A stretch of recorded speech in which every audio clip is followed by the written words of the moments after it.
Woo! Yeah, everybody, it's the Wendy Williams Experience. Who knows who Larry Fitzgerald is? I don't know all my sports players. That's not one of my New Year's resolutions either. But he's a wide receiver for the Arizona Cardinals. Is that a professional team, or is that arena football that's not even open anymore? That's a professional team?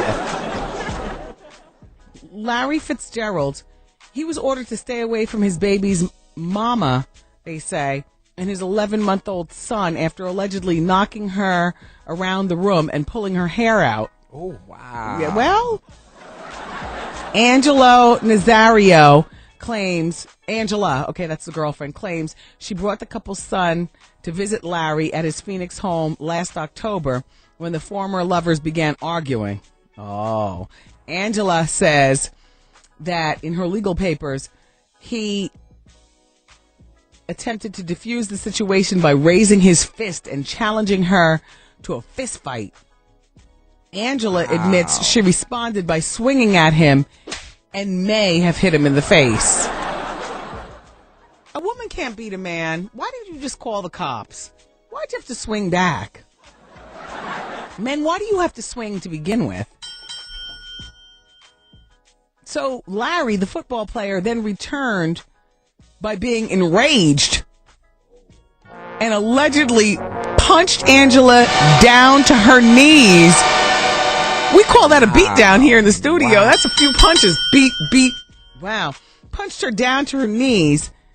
She claims he grabbed her by the hair with both hands on the back of my head very, very hard and tossed me around the room. Wow. Later, when she tried to leave with her son, Angela says Larry grabbed the back of her neck and slammed her down on the marble floor, which disoriented her for a while. She says, I remember he mumbled something about, that's what happens when you try to take my son away from me. As she got into her car to leave, she realized she had lost a chunk of her hair. Wow. He shouldn't have raised his hands, but she shouldn't have raised up back. She should have just left and called 911. Wow. Although it's easy to say when you're not in that situation. You know, who knows? All right, so look, DMX was formally sentenced. They say today, but actually, is this dated? Oh, yeah, today. 2/2, today. Oh, my gosh. He's got 90 days behind bars and 18 months supervised probation for drugs. He's been in custody since December after he got picked up hiding in Scott Storch's house to dodge his court appearance. Can't you in your mind just picturing him crouched down in Scott Storch's kid's closet? You know what I mean? Who's at the door? Remember how Tony Soprano's father used to hide? Remember how he used to hide in the house, old man, like that? All crazy style. Anyway, early this morning, he was sentenced without any credit for time he's already served. Plus, they're sending him to a prison where he has to wear pink underwear and can't smoke cigarettes. Yes, I swear I'm not lying. I'm going to read it to you. You always think I'm making something up. Look, this guy has been in our custody for several weeks and has had problems with other inmates, says Sheriff Joe Arpaio in a written statement. Despite that, he's going to do his time in Tent City. Yahoo! Yeah. Is there a real place called Tent City? That's the group, Devotion. And be treated like every other roommate. He'll wear pink underwear, a black and white striped uniform, like the Little Rascals. He'll eat 20-cent meals and won't be able to smoke or drink coffee, watch movies, or much TV. And if he violates the policies, he'll end up on the chain gang. Get the hell out of here! Are you serious? Wow. Oh, well, I guess you won't be shooting a reality show then, neither. Earl. Let's go to the phones. We're going to start with Keisha, then we're going to go right to Mike, Anonymous, Steve, and Cindy. Hi, Keisha. Hello? Oh. How you doing? Yes, clearly. My name is Cachet. Oh, same difference. Wow. Very flamboyant. Wendy, I used to live in Plainfield, New Jersey. like last fall, I moved to Hawaii, and just remembered that you're on the computer. Oh, so aloha. Aloha to you. I'm glad that you're listening in Hawaii, Keshe. Mike is on the phone, too. Hi, Mike. Yeah, hey, Wendy. Hey. Another beautiful picture of you in yesterday's Daily News. Oh, thank you. Almost a whole page, like 2/3 of the page. You look great. With TV and radio personality, Wendy Williams. Yeah, I did notice that. I was very proud of you. And it made me think, you'd be a good judge or maybe a contestant advisor on that drag race show, that RuPaul's show. Are you I don't trying know to make if jokes? it's taping it, but you've got the style that these guys could use. Some tips. The drag style. Yeah, well, no, not sort of the flamboyant big girl style. Drag queen style. And I'm saying it's in a good way. Oh, there you go. Thank you, Mike. I'll take it. Take care. Take care. Bye-bye. I watched RuPaul's Drag Race last night, you guys. It was the gayest show on the entire spectrum of the TV dial. OMG! RuPaul, I love your show. It was a full hour of gaiety. Texter says, Wendy, you got to talk about RuPaul's Drag Race. I'm dying to hear what your thoughts are. I'll be back, George. I'll be back.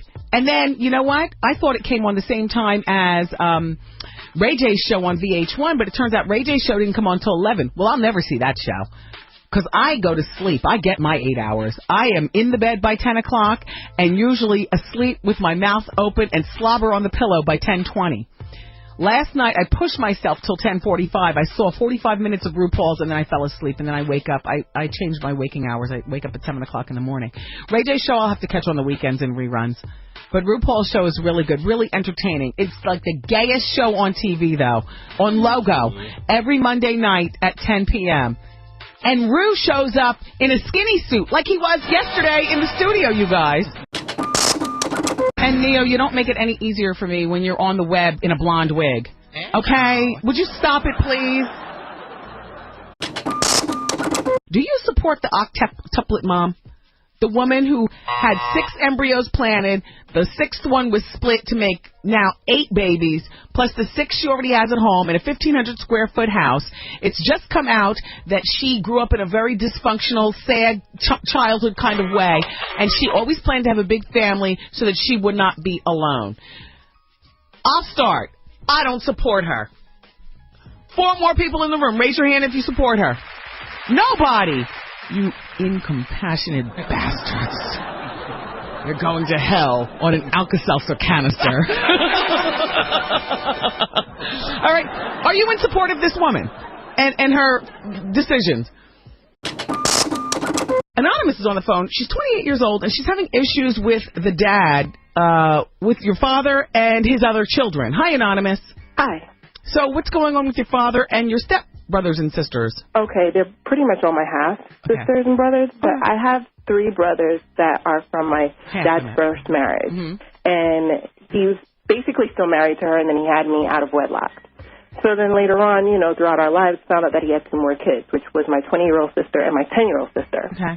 My dad got deported to Jamaica like a couple years ago, and a couple months ago he called me and told me that I had another brother that was 23 in the Bronx. So I told my older brother about it, and we're both, surprised, but not that surprised, considering that he's had kids out of wedlock before. Mm-hmm. But I just feel like, is it my responsibility to go and look for yet another person? I already feel like I have the responsibility of my 2 younger sisters, and now you're telling me about a guy who's an adult that, lives in a whole other area. I mean, yeah, we're all in New York, and we're all in the same area, but it's just I feel like it's not my responsibility, but at the same time, he is my brother, and I do have someone else out there that looks like me, and then he can always come look for you. But if your question is it your responsibility to look for him? My answer is no. You feel like you have enough siblings and not do anything better or worse for your womanhood. However, as you get older in life, you might really appreciate having more siblings around, and you might really start to wonder, did he die? Has he moved on? Whatever. Right. So now that you've got him pinpointed down to a particular borough, it's not your responsibility, and that was your question. Do you want to do it or not? Well, that's up to you. I appreciate you calling, Anonymous. That's a good one, isn't it? Hi, Anonymous. Hey, Wendy. How are you today? I'm all right. Good. So tell me about your family issues. I see you're 25, calling from Jersey. Okay. My little cousin, she's 8 years old. Me and her mother grew up together, and basically the situation is I think that my little cousin has been taken advantage of. I mean, she comes over and spends the night with me because her mom goes to work, and her undergarments are soaked. Now it's to the point where her mom has, like, partially abandoned her, and when she is with her, she physically abuses her. Mm-hmm. So my question is, how do I go about, like, getting help or avenging, in other words, my little cousin without my family getting pissed at me? And it's like it's being swept under the rug right now and ignored. Well, when you say her clothes are soaked, what do you mean? She's still wetting the bed? Her undergarments, like a little girl's undergarments shouldn't be like that, and it shouldn't have that any type of scent like that to her undergarments. What do you suspect is going on? Why are they wet? I think she's been taken advantage of. You think she's been sexually molested? Yes. So it's time to call the authorities. Right. Now, and you mom... Okay. My mom works for diapers. Okay. And I spoke to her about it. Now, the thing about it that we both know is that there's a 50% chance that she'll live a better life after diapers, or it'll be worse. That's a chance you'll have to take. So I could just... Orphanages are no fun, you know, and being a foster child is, by and large, not the best experience, getting passed around because people want a check, you know, a paycheck every month. You and your mom need to decide what you think is best, but what they say... one half 50 and dozen of the other, or whatever in other words, 6 of one. Yeah, 6 and 1/2 dozen of the other. It's all a bad situation. It is. Yeah. But you and your mom can just keep some kind of contact with the little girl to make it a little better. Yeah, she comes over. Perfect. During the week. So why don't you all foster care her? Well, that's another option, but my little cousin, she loves her mother. Even though her mom hits her and ignores her and tell her to leave. All right, well, get the authorities involved, you and your mother together, and you know, figure out what the situation is. It sounds very sad. We'll be back. They are also buzzing, and oh man, this would be the most delicious read for all of us, actually, if the ex-bodyguard of Jen and Brad came out with this tell-all book. Brad is so enraged, and Angelina's enraged too. The former bodyguard is planning on writing an explosive tell-all book to expose all of her innermost secrets. His name is Mike Brett. He's 52. He's been a faithful bodyguard of Angelina since 2001, but recently quit because he clashed with Brad, and now he's thinking about getting revenge by writing a no-holds-barred book. Angie used to call Mickey my rock, but once Brad arrived, he pushed him out of the shadow and finally finally out of her life. He calls him a jealous, possessive jerk. That's what Brad is being called by this guy. He's sitting on Pandora's box. He could get tens of thousands of dollars for selling the story. I mean, writing the book would be millions, I'm sure. Brad has every reason to be worried because this guy could really spill the beans. Apparently, one night they were in Africa and they were making love so loudly, this guy came running with a machete through the woods to rescue Angelina, and it was them, you know, screaming. The screams were coming from their room. And before Brad and Angie hooked up in 2004, this guy was it for her. So they used to throw him, you know, just hush things like $20,000 bonus checks, brand new Aston Martin car, you know, Cartier watches and all kinds of other stuff. And so now he's a loose cannon on the loose. But you know what? I say, what is he going to tell that she can't quickly tell ahead of time? Like what, you know, he's not in the bathroom to change her tampon. He's not going to say, you know, all of that. So they have loud sex. Like, you know, like the celebrities have got to take some of the power back from these people that surround them by just outing themselves and whatever it is. I mean, what is he going to say? That she's had sex with girls before? Well, I do believe she's addressed that before. And if she hasn't addressed that before, that's not something I need to buy the bodyguard's book for. You know, who the hell is this staring in the wall? Is this somebody who? Anyway, you know, I don't have to buy the bodyguard's book to find out that they have loud sex, or, you know, maybe she doesn't shave under her arms all the time, or whatever she could say that's in, you know, that when they fight, she emasculates, takes his manhood away. Like, I wouldn't be surprised at that. And I don't have to read that. Like, take some of the power back. I don't know how Star got Big Gay Al not to write the book, but I told Star a long time ago, too, take the power back, Star. What's he going to say about you that we can't already imagine or, whatever? Everybody wanted Christopher, Madonna's brother, to write the book. Madonna's brother wrote the book. It wasn't even a New York Times bestseller. Nobody cared. What are you going to tell us about? Like, we just love the drama of the suppose he writes a book. And then when it gets written, he was time to read. Oprah's on. Star Jones was spotted in St. Bart. Star Jones, they say, has gained 30 pounds of her gastric bypass weight back. And she's really nervous that, the new weight gain is going to chase away her new boyfriend, Herbie, downtown at the Soho Grand where he cooks, where he's the major chef. And, her career has really been on a lull. So the thing that she's really been hanging on to is this whole idea, she lost this weight and now she's got, this man and, quite possibly she could get married again. But they showed the pictures of Star on St. Bart, and I got to tell you something. They weren't lying about the 30 pounds. She was there with girlfriends and she was wearing a bikini. But she didn't anticipate cameras being in the bushes taking pictures, and there was like gut and thigh for days. Dear Wendy, I'm a young lady, 20 years old, and I've realized that I have insecurity and self-esteem issues. Now, I also have a boyfriend, and I think that my issues are interfering with our relationship because I'm constantly worried about him and what he's doing. Do you think that if I break up with him that it will help me with my self-esteem issues, or is it all right for me to have a boyfriend? I mean, at 20 years old, it's perfectly fine for you to have a boyfriend. Breaking up with him is not going to give you your self-esteem issues. That's why it's called self, as in what you think of yourself. Your self-esteem, the strongest part of it comes from within, and you'll be battling to build it for years, and it's like a never-ending situation. Trust me. But it will definitely drive men away. It'll drive your girlfriends away. It'll make your parents worry about you and never let you flourish and fly.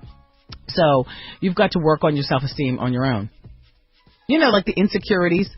When your parents see that you're weak, and a lot of times poor self-esteem comes across as being weak. Then your parents don't want you, for instance, to go to the University of Colorado for college. They want you to stay right there in Neptune, New Jersey, and go to Monmouth University because they see that you have issues with your self-esteem, yourself. You let people roll over you and whatnot.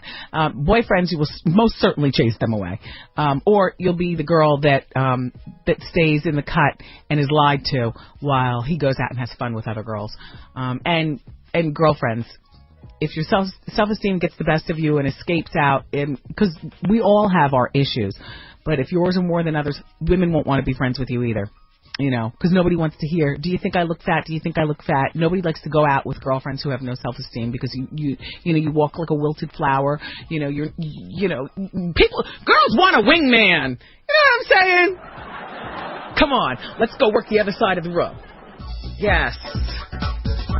Do I look fat? Yes, you do, but walk over here. The lighting's dimmer. Now walk! Walk! See?